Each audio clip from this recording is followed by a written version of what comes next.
two ways to make stuffed shells. For the sauce, all I did was make tomato basil sauce, okay? For every large casserole dish, you're going to need 1 can, 28 ounces of Italian tomatoes, 1 bottle of passata, or tomato puree, which is 3 cups.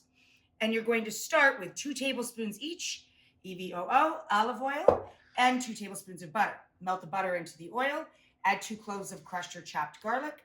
You could put a little sprinkle of sugar if you like. Most people like a little sprinkle of sugar in their tomato sauce.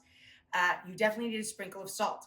That's it. Then, of course, we throw in some basil. When we're ready to assemble, we are going to add to the sauce about 1 cup of cream.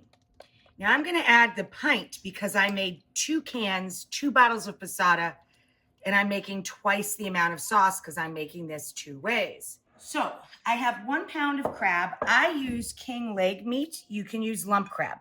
Whenever we use crab, we must pick through it. I add a little lemon juice and a little hot sauce, Tabasco, cayenne sauce, whatever, a little bit of hot sauce.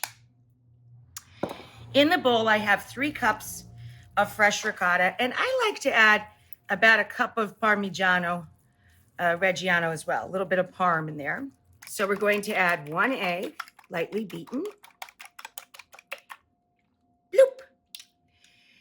And then for this, I had to cool it, so I did this a little ahead for you guys. 1 shallot, the zest of the half lemon that I just took the juice from, okay? About a tablespoon, 2 teaspoons to a tablespoon of zest, a couple of cloves of garlic, and 1 shallot. You cook that in a little butter or olive oil, doesn't matter. And then I added a whole bunch of this. Parsley and celery tops. These are celery leaves, and I took about 1 cup, and I fine chopped that. We have to add this cool so that we can handle this. We're going to mix this all together with our crab. Oh, I forgot to say the most important part. I added a splash once the shallot and garlic were chopped up and softened up a bit. I added a fat splash of white vermouth. Here's the shells, guys. And you parboil them 2 minutes less than the package directions, so they're not quite done yet. So they stay nice and firm in the oven. And I'm going to take half of the shells. See, I have them resting on a clean kitchen cloth with a little parchment to keep them moist so they don't get dried out. Coat the bottom of the pan with your vodka sauce. A good amount, because we got to finish cooking the pasta on the underside, right? We're going to take the shells and kind of overstuff them a little bit with your crab filling and put them cut side up, not down, so people can see a little peek. On the top, I've done like stripes of more of the vodka cream sauce and a little mozzarella cheese and a sprinkle of parm. And then we're going to put this in about a 400-degree oven until it's hot through and bubbly.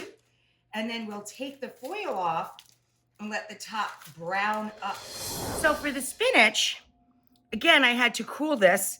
So ahead of time, I took a little shallot or minced onion. 1 small shallot is all that I used. And a little bit of garlic. You could just do garlic, it's fine. In olive oil or olive oil and butter. I used just olive oil. Salt and pepper or white pepper. I used white pepper. And a little bit of nutmeg. Always, always nutmeg with dark greens. Now the spinach, instead of using fresh, I like to wring out defrosted, a 1-pound bag of defrosted frozen spinach. In the bowl, I have, just like for our other shells, about 3 cups of ricotta, a good handful of Parmigiano. We have mozzarella, a teeny tiny dice, about 1 cup. Again, we're going to add the 1 egg and a squirt of lemon juice. And we're going to do just what we did with our crabby shells. We're going to arrange them split side up so you can see a little peek at what's in there. And we're going to put a drizzle of the extra sauce on top, mozzarella and parm. I'm going to cover them with parchment and foil and get everybody in the oven. Okay, there's our crabby shells, spinach shells.